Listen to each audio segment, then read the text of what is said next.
Hello everyone, Russ of Aquariumax here. Are zebra isopods the best pet invertebrate? Well, today, after a brief introduction to the species, we'll talk about housing and care, and then go into the pros and cons so that you can come to your own conclusions. Zebra pillbugs, or zebra isopods, are scientifically known as Armadillidium maculatum, which, roughly translated, means little armored spotted ones. These are one of the first isopods kept purely for its appearance and for enjoyment's sake rather than as a cleanup crew. And of course there are many species kept in the hobby these days, but this is one of the pioneer species.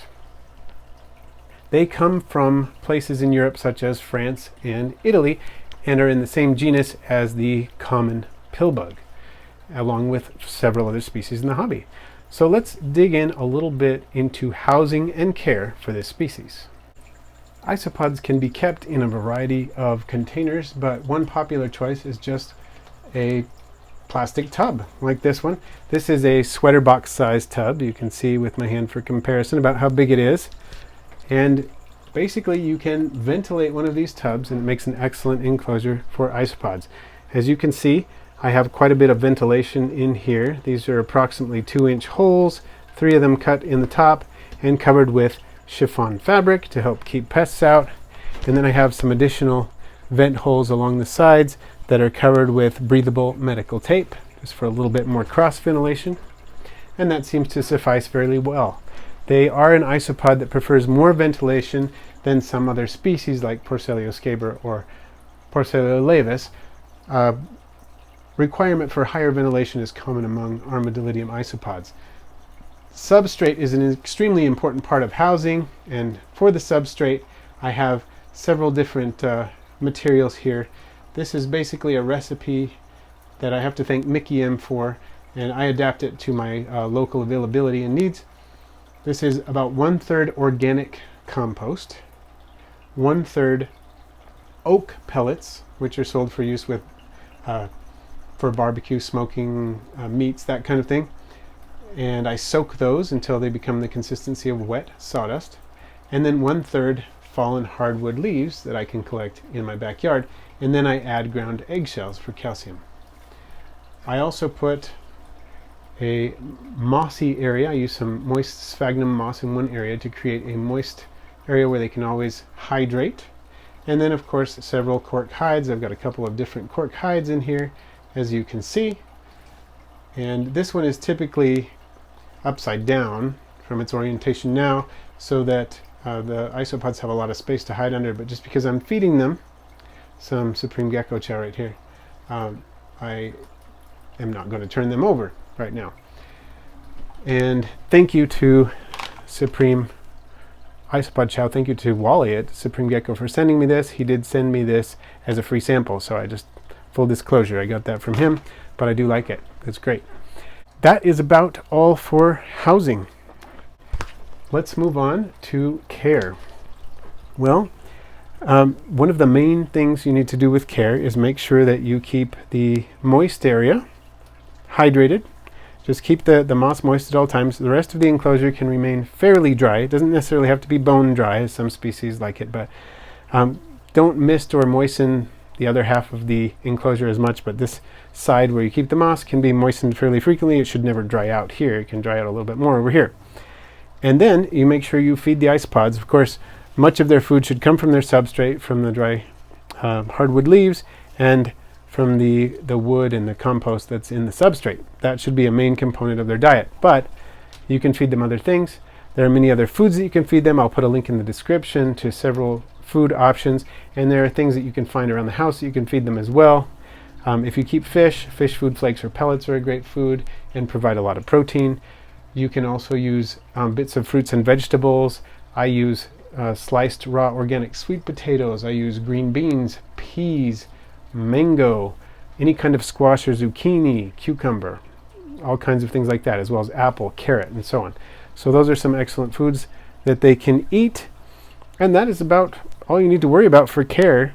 You want to make sure you feed supplemental foods at least a couple of times a week, and there should always be leaf litter and new substrate in the enclosure, of course. Now you will want to, in terms of maintenance, replace the substrate periodically, and that depends on how many isopods you have and the size of the container and so on. Now I have several hundred isopods in here, and I aim to replace the substrate, at least half the substrate, every 3 months. That's the easiest way I find to do it.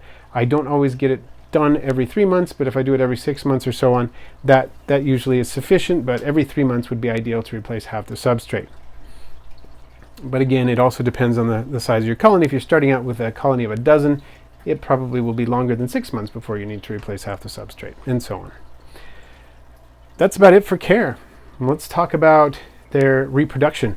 Reproduction of these guys is really easy. If you start out with 10 or 12, just follow the care regimen I just described, and they will do extremely well.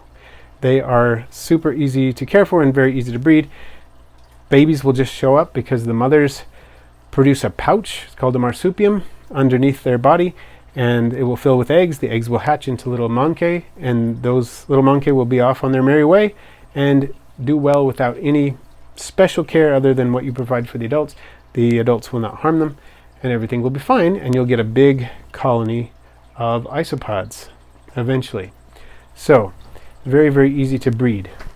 So now that we've talked about housing and care, let's talk about pros and cons. I just explained the maintenance and care and housing and so on, and it's really, really pretty easy. It's one of those invertebrates that you can leave for a week.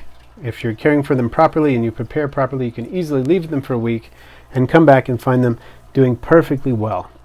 And that's not something you can do with every pet, so I'd say that's one of the advantages. They're also very, very easy to breed and purchase, and they are available captive bred very, very widely, and so that is of course another advantage.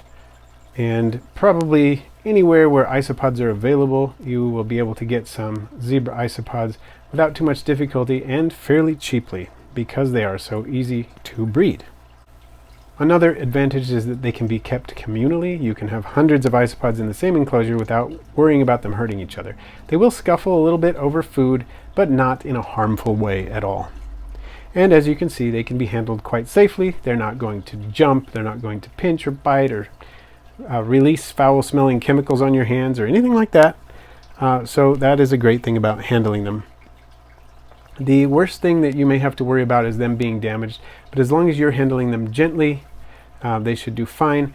I wouldn't recommend allowing small children to hold them, but if you are careful and gentle, you'll be fine. Just make sure that they don't run off your hand and fall onto the floor or something like that. That is about the worst thing that could happen. I got to take a second to thank our patrons at Patreon. Do you realize how awesome you are? I mean, there are so many things that we are able to do on this channel because of you. So I really appreciate everything you do for the channel. Please keep it up. And if you want to know more about becoming a patron for AquariumX Pets, I'll put a link at the end of this video. All of these pros that I've mentioned so far pretty much are true of most isopods. So let's talk about some specific advantages to Armadillidium maculatum, the zebra isopod. Well, one is this fabulous pattern. I mean, that's kind of hard to beat. It's obvious where they get their name. But you know, this isn't the only pattern or morph available. There are spotted zebras, there are striped zebras that have yellow instead of white stripes, there are chocolate colored zebras, there are high white zebras and Dalmatian zebras, paradox zebras, there are even orange zebras with white stripes. So there are all different kinds of morphs of zebra isopods. So pick your flavor. It's kind of fun. They are also pretty active and visible for isopods. They are not the most day active and not the least shy isopods, but they're up there. As far as isopods that you want to be able to put in a display enclosure, you want to see them pretty active, this is a good choice.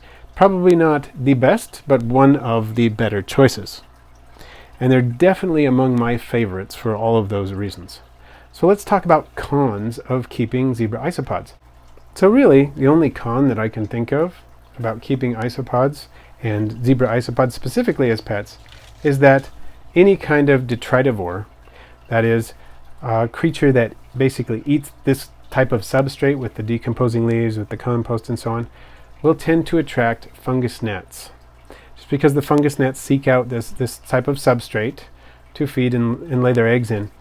And you can do things to combat those, and one is to make sure that the container is well sealed except for the ventilation, and you cover the ventilation with very fine mesh. That will help keep them out. Keeping springtails in the culture will also help keep them out because the fungus gnats will tend to be outcompeted by the springtails if the population of springtails is doing well. So there are things you can do to combat that con. And that is about it for cons, really. So now, what do you think? Are zebra isopods the best pet invertebrate? Let me know what you think in the comments. Thanks for watching today, and if you want to see more videos on the possible best pet invertebrate for you, I have an entire playlist, and I'll put a link to that playlist at the end of the video. Please feel free to share, rate, comment, and if you haven't already, subscribe. And then click the bell icon so you don't miss my next video.